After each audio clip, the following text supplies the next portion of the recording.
கோபால கோபால கோகுல நந்தன கோபால நந்தகுமார நவனித சோர பிருந்தாவனச்சர கோபால கோபால கோபால கோகுல நந்தன கோபால. செக்கரிடை நுனி கொம்பில் தோன்றும் சிறுபிறை முளை போலே நக்க செந்தூவர் வாய்த்திண்ணை மீதே நளிர் வெண்பல் முளை இலக அக்குவடம் குடுத்தாமை தாலி பூண்ட அனந்த சயனன் தக்க மாமணிவண்ணன் வாசுதேவன் தளர்நடை நடவானோ. செக்கரிடை நுனி கொம்பில் தோன்றும். செக்கர் அப்படின்னா சிவந்த வானம். சிவந்த வானத்தில் ஒரு கொம்பு சாகா சந்திரன்னு சொல்லுவார்கள். இளம்பிறை கண்ணுக்கு தெரியாது, பூர்ண சந்திரனாக இருந்தால் நன்னா தெரியும்.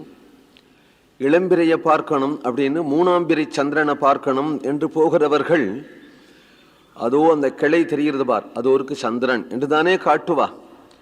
அதுபோல நுனி கொம்பில் தோன்றும் சிறுபிறை முளை போலேக சிவந்த வானம்.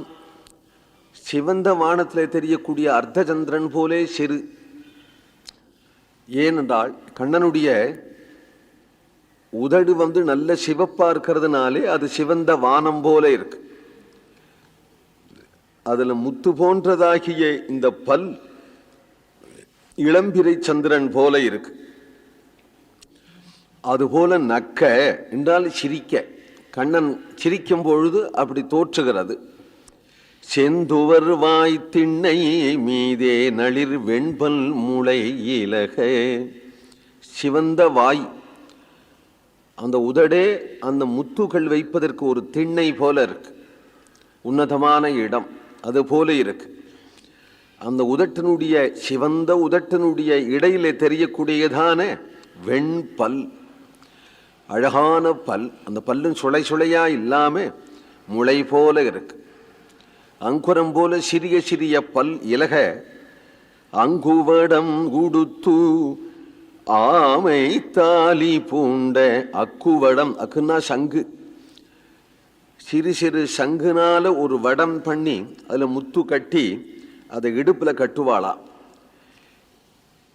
அந்த இடுப்புல அக்குவடம் கொடுத்து ஆமைத்தாலி நல்ல பட்டையா காசு போன்றதாகிய ஆமை முதுகு போன்றதாக அடிக்கப்பட்ட பொன்னால செய்யப்பட்ட ஒரு காசு மாலை அது கழுத்துல போட்டு அதுக்கு ஆமைத்தாலின்னு பிரசித்தம், புலி நகம் மாதிரி. ஆமைத்தாலி பூண்ட அனந்த சயனன் தக்க மாமணி வண்ணன். இவ்வளவும் தேவைதானா?